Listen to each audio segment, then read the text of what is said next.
but here we are, and we're excited. We've got 3 speakers from PAMS, pre-medical. Oh man, I'm blanking right now. I'm blanking right now on what the acronym stands for. Um, but they are pre-med students who have non-traditional paths, and we're really excited to hear about your stories. Our structure we're planning right now is we're going to have Heather speak for a bit, and then we're going to have Jesus speak for a bit. We're going to have some questions, and then Chase is going to come in too at around 2:30, and we're going to hear from him as well. So we're super excited. By the way, my name is Ryan. I am a transfer student. And co-chair of GMT Grad Med Talks. This is our last talk of the quarter, and I'm going to pass it on to Nkechi.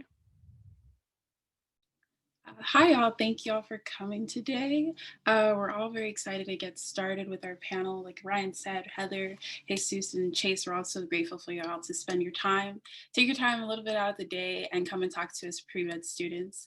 So why don't we go ahead and get started? I guess, Heather, I will stop sharing my screen and you can speak away. Okay. Hi, everyone. My name is Heather, and I am a first-year medical student here at UCSD.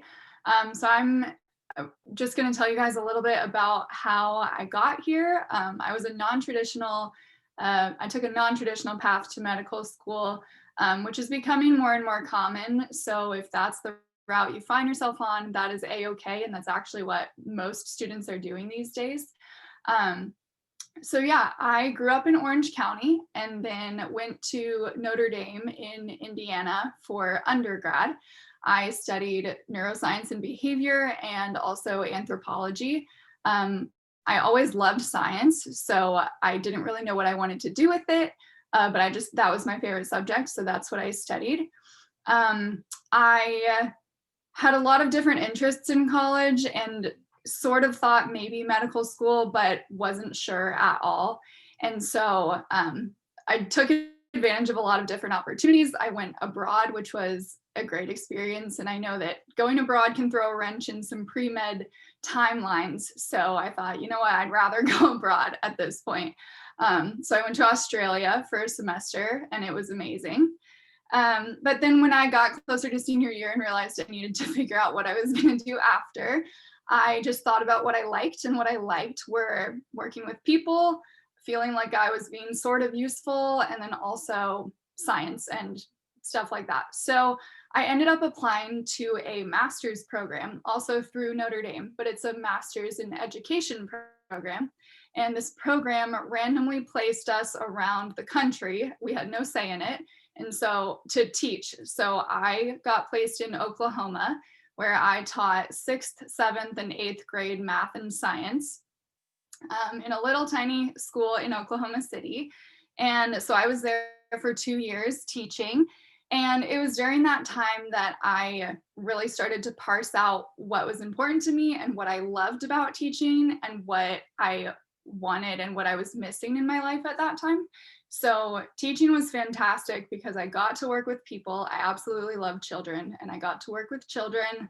I was involved in education. I was teaching science, but we only really go up to mitochondria as the powerhouse of the cell. So it wasn't all that intellectually stimulating for me, which, for some people, teaching is a fantastic career, and I could be really happy in it, but part of me just felt like that challenge was missing for me personally.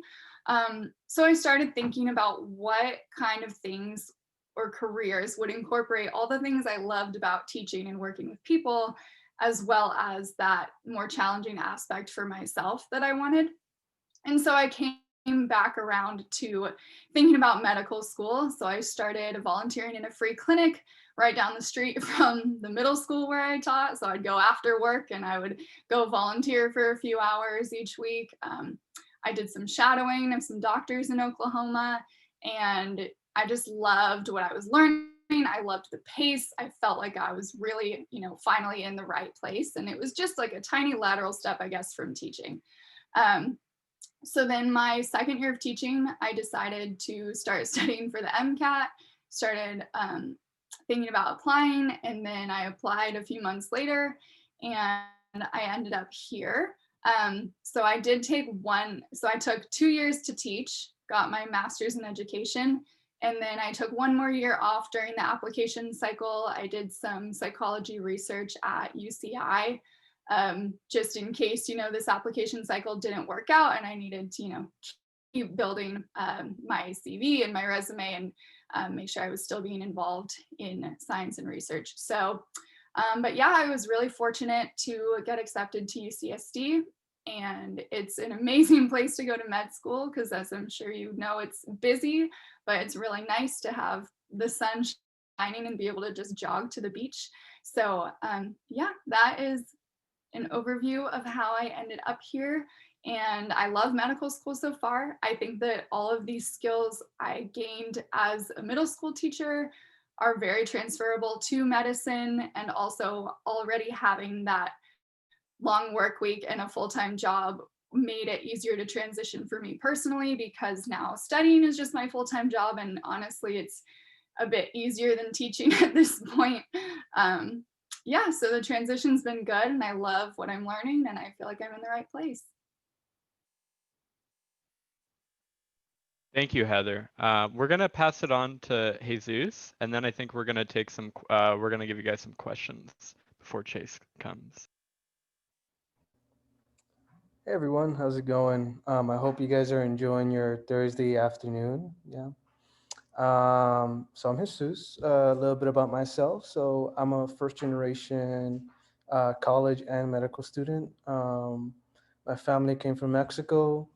And I came from, I was born here in California actually, and grew up in South LA, specifically Watts. Yeah, and like my whole life, my interests, have been sports, helping people, music, specifically guitar. I tried piano, but that didn't work out so well. And yeah, medicine in general and science. Um, yeah. So I don't know. I was starting high school. So high school, I didn't know what I wanted to do. I had no idea. Nobody in my family went to college or none of that. So I had no idea even how to apply to college. But my friends around me were applying to college, and so I was like, you know what? I think it might be a good idea to apply to college. And so I did, and with the help of a college counselor, I was able to pull it together at the end, my junior year. And I ended up getting accepted to UC Davis, where I went for undergrad.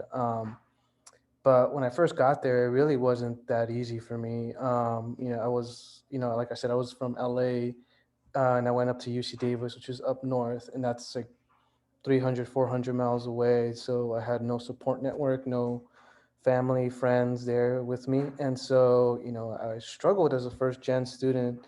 I didn't have the connections and resources to succeed. And so that first year, I ended up being kicked out of college because, my grades were slipping and I really hadn't developed that foundation that I was needed to perform and excel in undergrad. And so I ended up taking a year off, kind of just like for the first few months, I used it as a time to self-reflect and see why I was kicked out and what could I do to improve myself. And after that, I picked myself up back together, and with the help of mentors and whoever can help me, like college counselors, I went back to college, did a year at community college, um, getting those foundations and study habits that I lacked originally. Um, and I was able to get reaccepted back to UC Davis, but this time, with a good, solid foundation of study habits and support network. And also, I met my girlfriend, which was very helpful back, during that time. So yeah. So then right back at college, with the, whole new mindset and whole new set of skills and resourcefulness, I was able to succeed and, ended up, um, you know, doing better. So then I, started doing some extracurricular activities, worked at a student run clinic, but still I had no idea, the next steps to go into medicine or medical school. So then, I graduated and I was like, oh, what am I supposed to do now? And so I took some years off. I ended up taking about 3 or so years off, probably a little more. But that first year, I had no idea what I was doing again. And so I applied to jobs because that's the only thing you can do because you got to pay rent somehow. So I started applying to jobs. I applied like 30 something jobs and I got one. Sorry, that's my dog. So I applied 30 something jobs. I got into one, which was a lab working in Alzheimer's research using MRIs to find kind of new biomarkers. And, I kind of hated it because it really wasn't what I wanted to do. It was, it was not as autonomous as I wanted it to be. So then I was like, okay, I need to go and I want to become a doctor. I still want to pursue that goal. So I applied to a postbac because I think that was perfect for me. I needed to improve my grades even more and, continue improving my extracurriculars. And so I did that. I did a postbac at UCSF. And it was great, got my grades up and got my confidence up, you know, trained for the MCAT, did good in the MCAT. Yeah, and then I applied to med school. And yeah, it was hard, but with the help of mentors and support network, I was able to get through it. Yeah. Thank you, Jesus. So we still have some time here before Morgan comes in. Sorry, Chase comes in. So I'm going to start us off with a few questions. I wanted to go to Heather first. So I would say I've seen that a lot of pre-meds are unsure of what major to choose. And a lot of transfer students, in addition, sometimes have the same question. And your various degrees come from fields of studies that aren't like exactly stereotypical for a pre-med student, and yet you're here today as a medical student. So I guess I'm curious, like, what would you say to those students? And did your unconventional academic background have any like unexpected benefits to your path as a pre-med? Sure. Yeah. So because I did study neuroscience in undergrad, just because I liked science, I had most of my requirements taken care of for med school just by happenstance. I did have to do a couple I did the UCLA extension program to get a few more of them done after I had done my master's degree. But I do think that studying what you like is really important, and hopefully you do like things that lend themselves to medicine, because if you want to go to med school, you should sort of maybe like biology or chemistry or one of those. So hopefully choosing a major, if you want to go to med school, those should be incorporated. But I also had lots of friends who were history majors or who were literature majors, and that can be very doable, taking the classes to fulfill the major requirements, but also just make sure you're supplementing with a distinct timeline the requirements to get into med school, because there are a bunch of classes and labs that you have to have before you can even apply.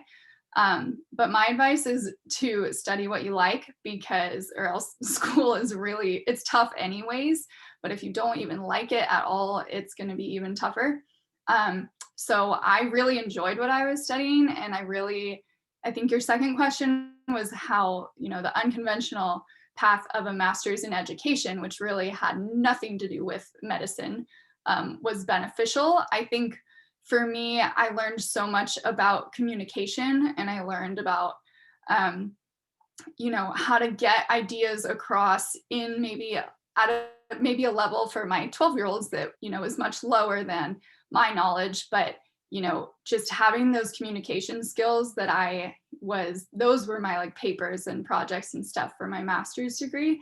Those really, I think, lent themselves to interviewing, because I had a lot of people skills, and I could also talk about a lot of different stories about transferable skills from teaching.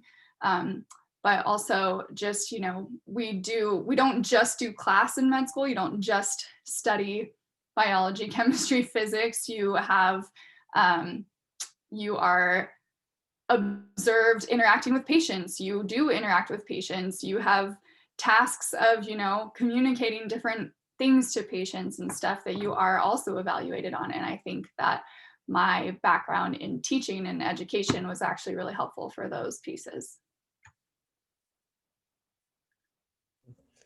Yeah, I think Heather did a really good job at really explaining that. You really don't need to have a degree in anything related to medicine. I mean, it helps, but I had it like, for me, like I didn't really major anything like in the sciences. I did more psychology and biological psychology, but I still did the prerequisites. So, you can major in whatever you like, and I think that what Heather said is really important, to just do or study what you like, because it's going to be hard, and I think it's easier if you like it, because then you can stick with it. Yeah, and it has its benefits too. Like for me, like studying psychology, the MCAT has a whole section on psychology, so that really helped me kind of bolster that segment of the MCAT score.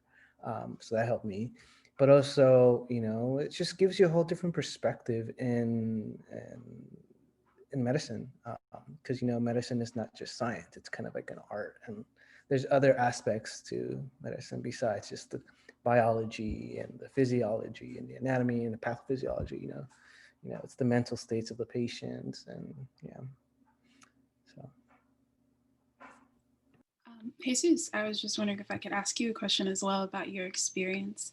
You talked about how after graduating from Davis, you took some time off and then you did your post-bac at UCSF. Do you mind diving in a little bit into the post-bac program? Like, what were some of the criteria to apply? And then while you were there, what kind of classes did you take? And on top of that, the workload, and how did they prepare you for eventually med school as well? That would be great to know. yeah. So like I said earlier, my post-bac was at UCSF. So it's pretty interesting because, I never lived in SF, and it's nice. It's a nice area. And it's also great because that post-bac, it's like a really tight-knit community of like 10 people. And like, we're all trying to better ourselves and, improve our GPA, bolster our extracurriculars, improve our MCAT scores. And so that's like what the whole process is. And also they help you kind of apply to med school. So they read over your application, tell you how to what you should put on there, what you shouldn't, and this and that. So that was very helpful in that point. But also time management, it's a lot of work, but it's not undoable. I think medical school is a little more harder, but it's not that hard. Basically, like a normal day for me would be like classes in the afternoon, but like in the morning I can study. And so I'd have class from like 6 to 10 at night. And so, but then in the afternoon I'd wake up like at 9 or 10, and yeah, because I like to sleep late. So, but then like sometimes you would sprinkle in some extracurriculars. I was doing a project at the general hospital for premature babies. So yeah. Did that answer your question? Yeah, it did. Thank you so much. Sorry, I was just like rambling on. No, it's okay. And then I had another question for Heather.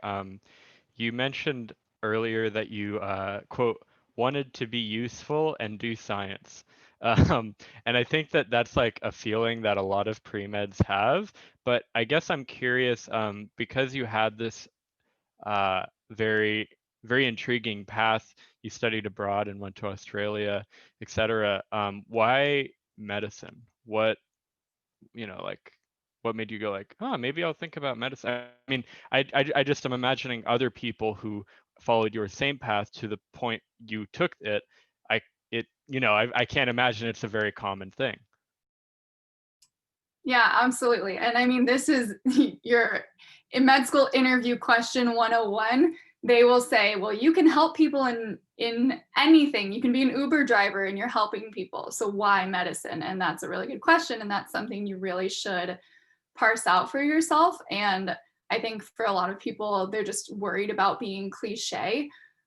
So for your interviews, you know, you try to come up with something that's not super cliche, but I think for me, really at the heart of it was I missed what I was learning in my neuroscience classes in undergrad.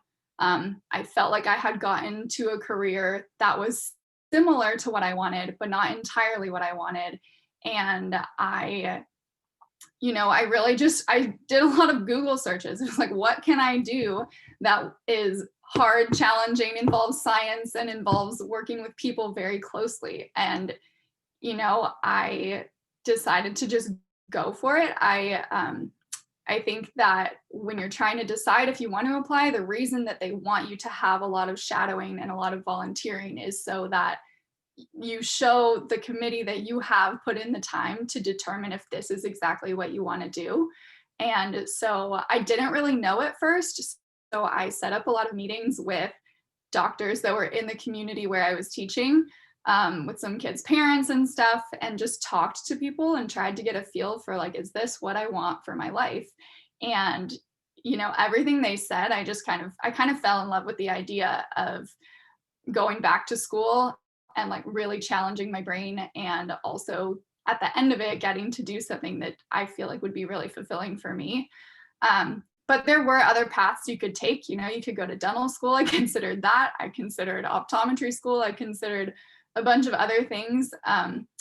But really in my head, I just thought, well, might as well aim for like the top if that's what I think I might want to do. Like, I don't want to have any regrets about not going for it, when I'm 40. So I just thought, what, I'm going to apply to med school. I'm going to see what happens. And if I have to take a couple of years to, apply again, that's fine. But I guess it's kind of hard to say why exactly anyone decides to go to med school, other than you have this feeling of just wanting to be with people, wanting to walk with people through really difficult times in their lives, and be there as a support, not as a superior. But also you like the challenge, you like the puzzle solving, you like problem solving. So I don't know, those pieces just all seem to really fit in well for me, like in medicine and what I wanted. So I don't know if that answers your question, but that's for sure. Yeah, I think I mean, honestly, personally, as a pre-med, sometimes I think I think about it a lot. I'm like, am I lying to myself? Am I only doing it because people think it's cool? But yeah, I think at a certain level, it just kind of feels like your duty. It kind of just feels like what you have to do, you know what I mean? Yeah, I don't really have any other questions right now. And Ketchy, do you have? Yeah, I had a question. Actually, I wanted to pose the same question to Jesus. Like, why did you choose medicine? Yes, that's a good question that I feel like constantly changes, and but fundamentally, I think it goes back to wanting to help people. I think that's what everybody goes into medicine for. But at first, I really didn't know why medicine. I didn't even know what I wanted to be growing up because I had no mentors, no people to look up to. But I knew that I liked science, and that I wanted something where I can help people.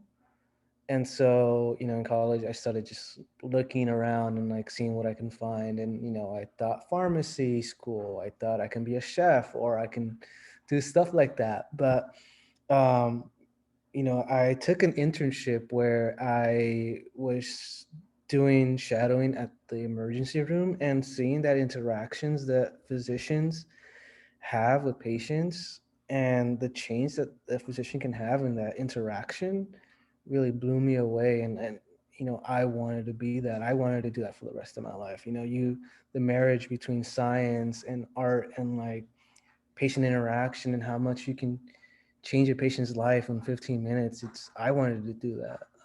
And I love learning the science behind everything in medicine. So I was like, this is perfect. But yeah, but it's a challenge, and so you really have to like it, or else it's just you're gonna hate it. Yeah. Thank you. I actually have one more question and then we'll open up the floor to anybody else. But this could be for either Heather or Jesus. We all know as pre-med students, like one of the main things that is required is getting those clinical hours and like actually being in rooms with physicians and things like that. I guess my question is, were there any programs that you were a part of, or like how did you get those availabilities? Is it something that we as undergrads can look for now at our schools, or other like organizations or communities and stuff like that?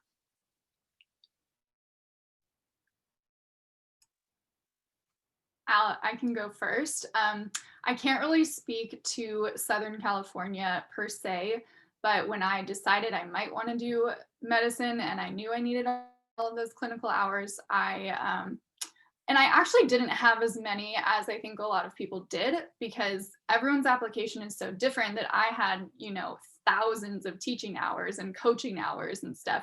And I had some clinical hours, but I think that, you know, you don't have to be a cookie cutter example with 1,000 clinical hours. But that said, there were 2 free clinics that I did a lot of Google searches in Oklahoma City, and they allowed new volunteers to train and then participate 1 day a week. So I did both of those for some of my clinical hours. And then I don't have any family in medicine at all, so I didn't really know anybody who was a doctor. So I started calling my doctors, the ones who took out my tonsils and stuff, and asked if I could shadow them. So that part I think was a little bit scary for me. I didn't really like, just calling someone up and saying, hi, can I steal some of your time? But I think the nice thing about this profession is people go into it because they want to help other people. So those doctors were more than willing to have me come in and shadow them. But in terms of clinical, I don't really know. I don't think undergrads, Jesus, maybe you can correct me. I don't think undergrads can really get involved in the UCSD free clinic unless it is through translating. I think some undergrads do translate in the clinics, but I'm not sure about other clinical opportunities where you yourself are seeing patients. But Jesus, do you have any ideas? Yeah, I don't know that much about UCSD yet, like in terms of like clinical opportunities, but there should be some. I mean, like what I've seen, where I was in Sacramento, people would get like an EMT certification that takes like about a few weeks, and like you can actually have clinical interactions with patients. You can work in the emergency room or other in the hospital, or you can be an EMT as well and have that clinical interaction. Um, but I think what's important is basically shadowing and seeing what a physician does and knowing if you like it and if this is what you really want to do. I think that's what the important part is about those clinical hours. Not that you have clinical, but like, do you like what you're going to be doing? Because the medical school is going to invest a ton of money on you and you with them too as well. And so, it's just, are you sure about this? That's basically what it's getting at. And also, um, try not to be a cookie cutter kind of thing, kind of self reflect and see like, what do you want to get involved in? I had friends that, did kind of veterinarian work because they loved animals, but also, they wanted to go into medicine and stuff like that. So they kind of connected those two. For me, I came up from an underserved community and I wanted to give back to the underserved community. So I did a student run clinic at UC Davis. So yeah, I think a lot of self-reflection and kind of creating a story and a narrative from your life and then what you're doing. And yeah, like kind of try to connect everything together is important. Thank you, both of you. So I will open up the floor to some questions from our audience. Y'all can go ahead and ask away, either in the chat or turn on your mic, whatever.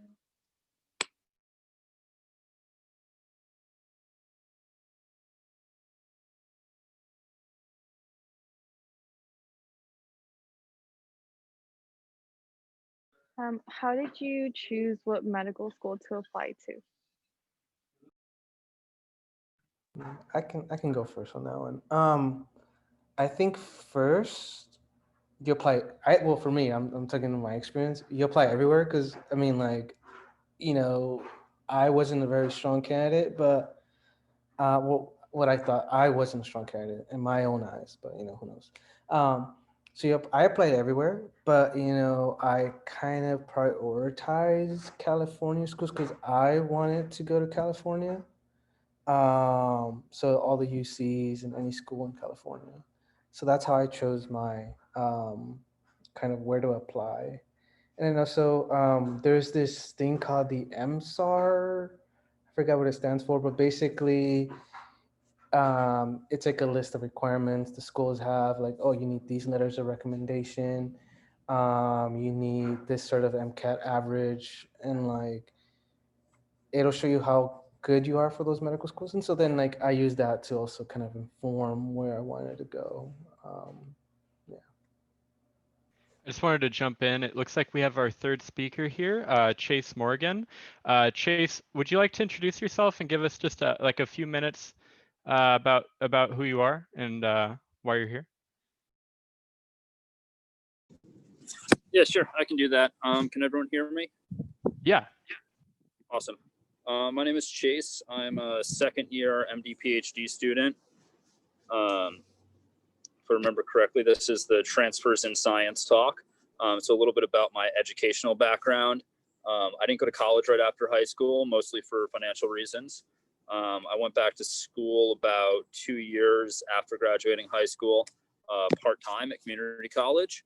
So I started college about the age of 20, did part-time for a bit, and then I went full-time.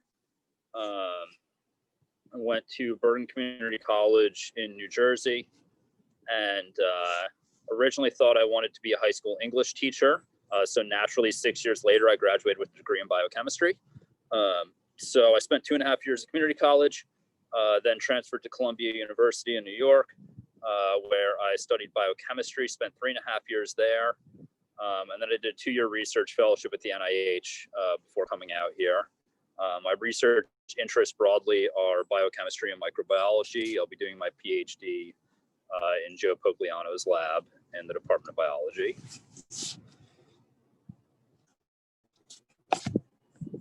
So that's a bit about me.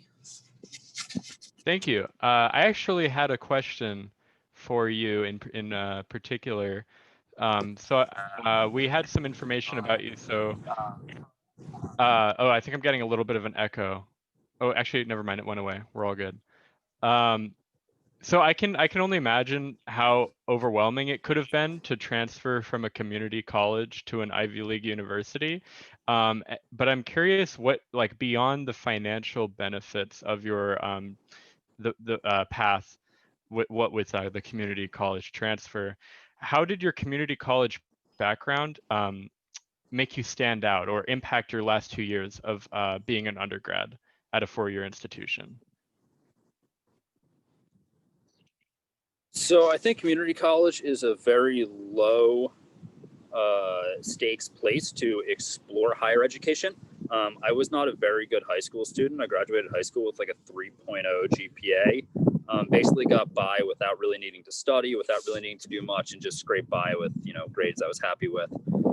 Going to community college really got me like a trial run. Like, granted, I took some honors classes, and there were some really good faculty that made it challenging. Most of the time, it was a low pressure environment where I could really learn how to be a student, because I never really learned those things in high school. So I think to a certain extent, I had an unfair advantage coming into Columbia with this idea of like, a better idea of what I wanted to do, having that chance to explore higher education in a low stakes environment, and have developed some pretty good study skills. I know not everyone does that at community college, but I really took the time to really sharpen how I did work and how I learned. So I think, community college is an advantage to, wherever you end up going to school. What you learn in community college is applicable, really can even put you ahead once you're in a 4-year university. And then that reminds me, that gives me a question I just wanted to extend to you guys before I hand the questions back to the participants here. Could each of you give just one like study tip, because I'm sure that as a medical student, a lot of your time is studying. So you know, is there like something that you wish you learned earlier, or that you want to tell undergrads?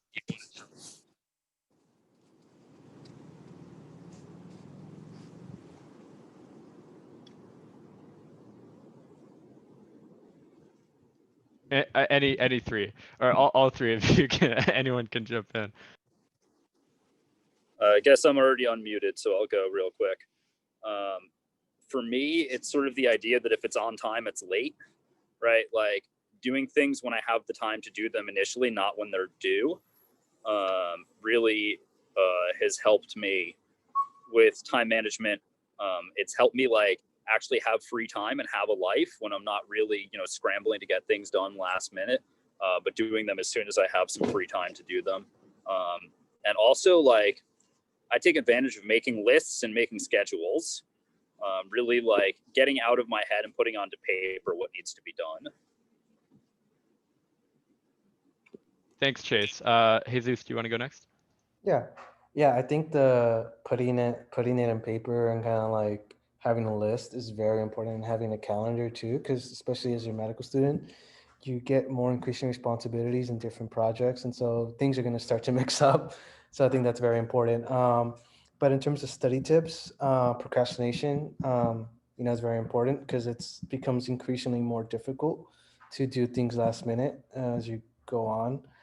So try not to procrastinate, but also give yourself, like, you know, breaks when you're studying. Just, I mean, I don't know if y'all heard of the Pomodoro technique, you know, study for 25 minutes, take like a 10-minute break or 5-minute break, whatever you need. And that's really key because it kind of helps you study even longer.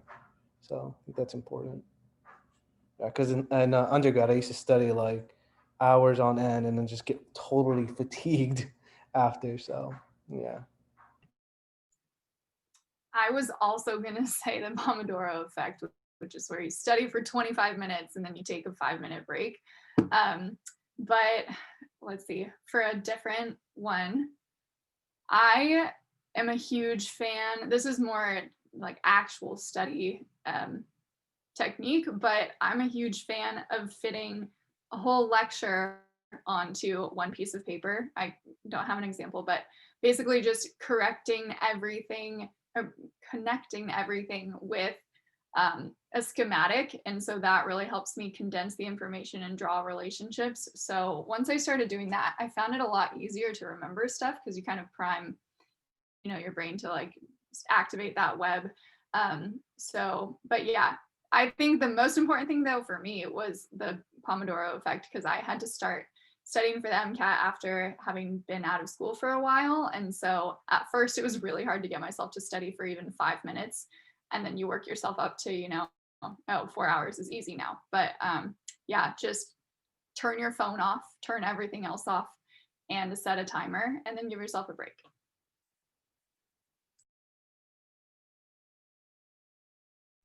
Thanks, y'all. So does anybody else have any questions?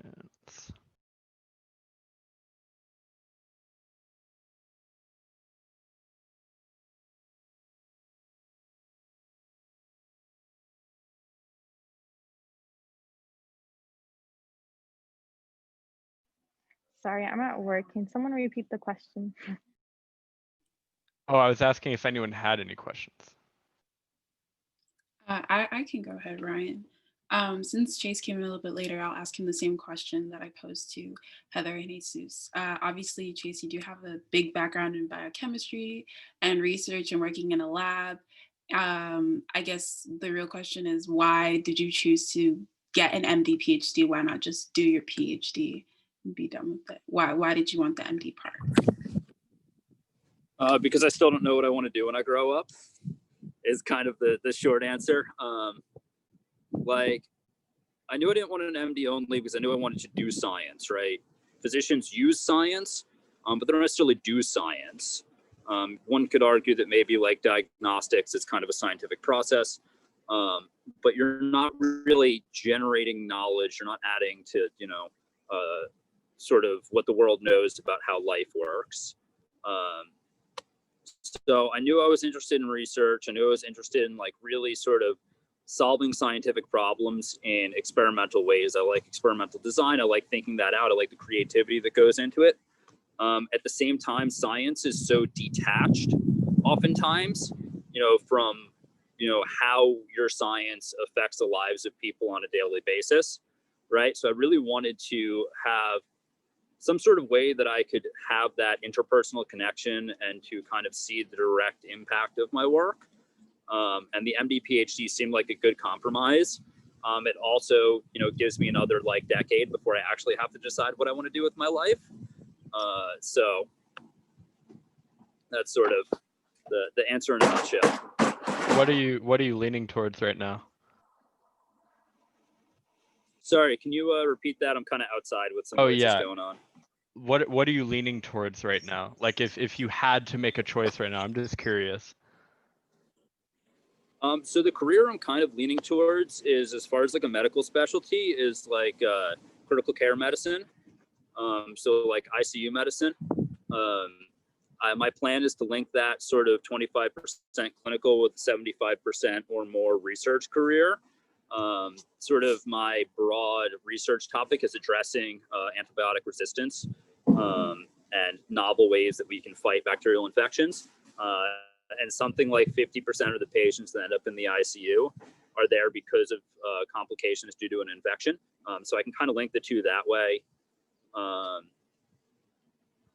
So I don't think I'm leaning, more towards one or the other, but I did find coming to medical school that I enjoyed clinical medicine a lot more than I expected to.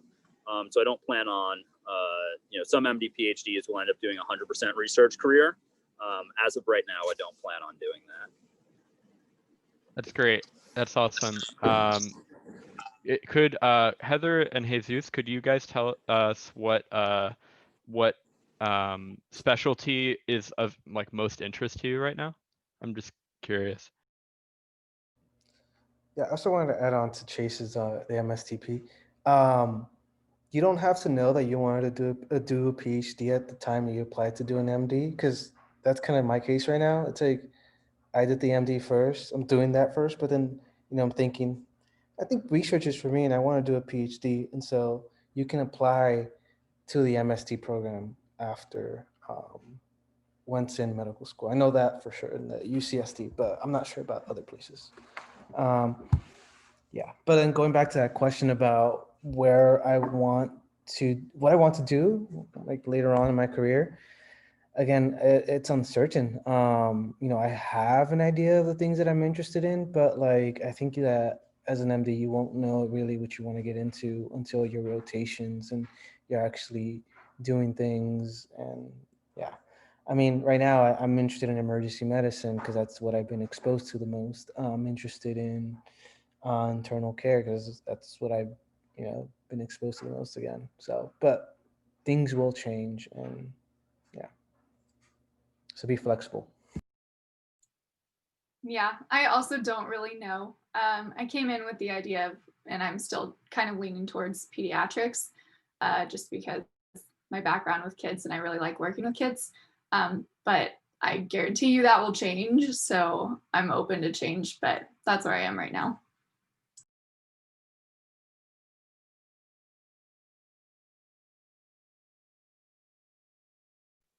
As far as like financial aid for like an MD or just medical school, how have y'all gone about that?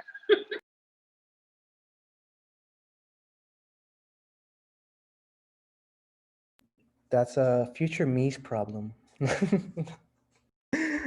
No, I don't know. I mean, it depends on like your financial like stuff.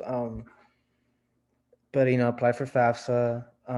Try to save money. That's why I think gap years are becoming more common. I think because you can work, save a little bit of money, kind of take out a little bit less loans. Yeah, that's what I did. I worked for like 1 or 2 years and try to make a little bit of money and save up and help kind of lower the debt that I have to pay. And also apply for scholarships. You have that time in between your application where it's kind of dead, and so I suggest working on your on scholarship applications. Also secondaries, give you a lot of content that you can pull from and just dropped onto the scholarship applications.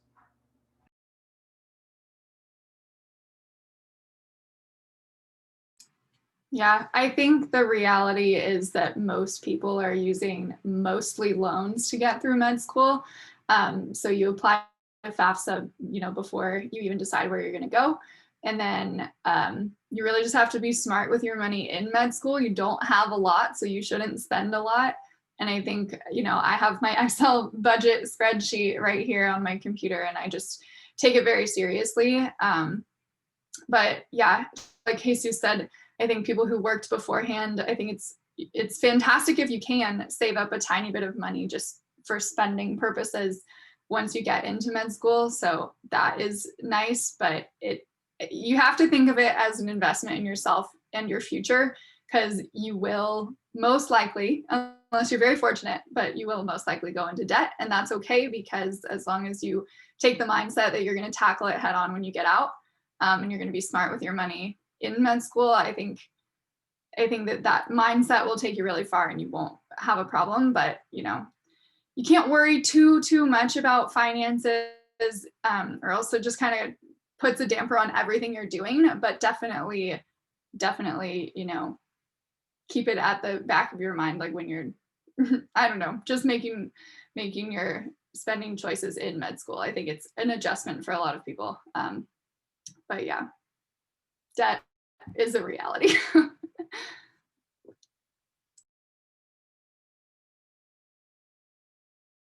I have a question for Chase. So Jesus and Heather both are just straight MD, and you're doing an MD PhD.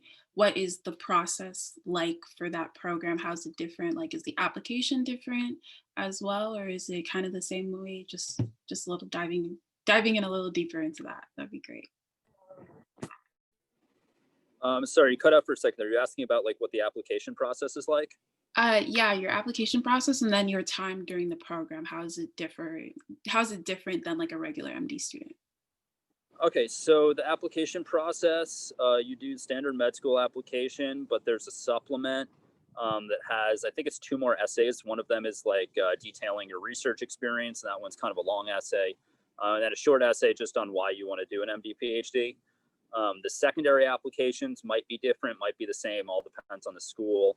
A lot of times the redundant questions are just like, why research? What did you do for research? And if you're bold, you can just copy and paste from your primary application in there. Most people try to rewrite some stuff. I mean, a lot of the metrics are the same that they're looking for, high grades, high MCAT, all that. But even more so than that, you're looking at probably about 2 years or more full-time research experience. Pretty much everyone takes gap years. There's maybe like a handful of people that go straight in. Most people will have at least one publication. It's not a requirement. Plenty of people get into school without them, but it's pretty common to have some published scientific work by the time you're applying. It's not a hard requirement, but I would consider it a soft requirement to make yourself competitive. The actual application process, the interview process, obviously different right now because of COVID. But normally interviews occur instead of just like a few hours, like MD interviews. You generally have 2, even 3-day long interviews, where one day you're interviewing with the med school and the other day you're interviewing as if you're doing like a grad school interview. You're there, they get you a hotel generally for a couple days or put you up with a student. Hold on, a truck is driving by. And then as far as like what the actual program is your first summer you come in, most programs are like this, not all. First summer you come in, you do like a 4 to 6 week lab rotation. And then you start med school, and then you're just normal medical school up until the second summer. Do another lab rotation or 2 lab rotations, like I did 2 this past summer. And then you're normal med student again for a year. And then while everyone else is going off and going into their clinical training, you transition into being roughly the equivalent of a second-year PhD student. A lot of course requirements are waived. You take anywhere from 3 to 5 years to do your PhD, and then you roll back into the clinic in, I guess, the 7th year of your program. You're, again, like a third-year med student. And then what most people do after med school is go into a research track residency, which is generally combined residency, fellowship, and postdoc. So you do like 2 to 3 years protected research time, and then 2 to 3 years of clinical training on top of that.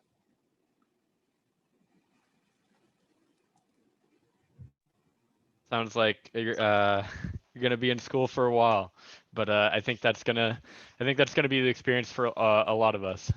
I think I will have my first real job. I think I'll be about 42 years old. Oh yeah, wow.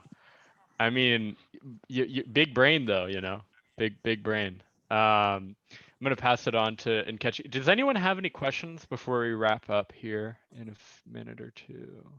Yeah, we have time for maybe one more question. Anybody from the audience would like to ask?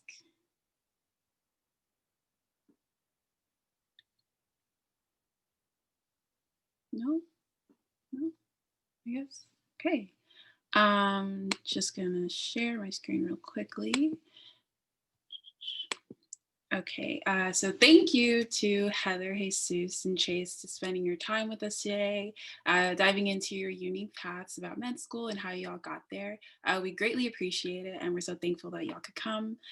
Just to finish off today, we want to mention that our org, Transferred in Science, is launching our mentor-mentee program next winter quarter.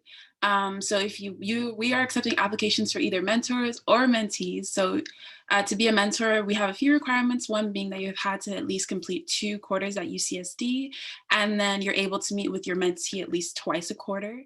And then, just being available to help, wanting to help people. Definitely if you're looking for something to add onto your resume for any professional school you're looking at, this is a great thing.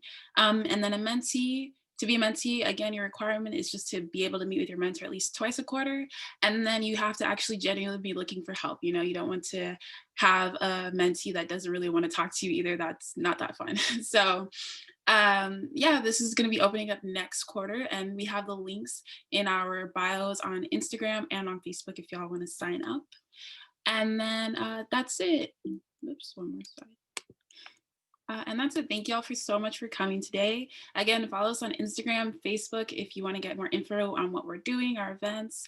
And then if you want to sign up to be a new member, we have our QR code right here in black. And then we also have some committees in our org. So like the Mentor Mentee program is a committee. We also have Women in Science, and then our committee, this one that hosted the talk, Grad Med Talks, is also another committee. So definitely look at the links, look at our Instagram, look at our Facebook to see what we've been doing this quarter. All this will be up, our recording will be up online as well for y'all to have. Thank you.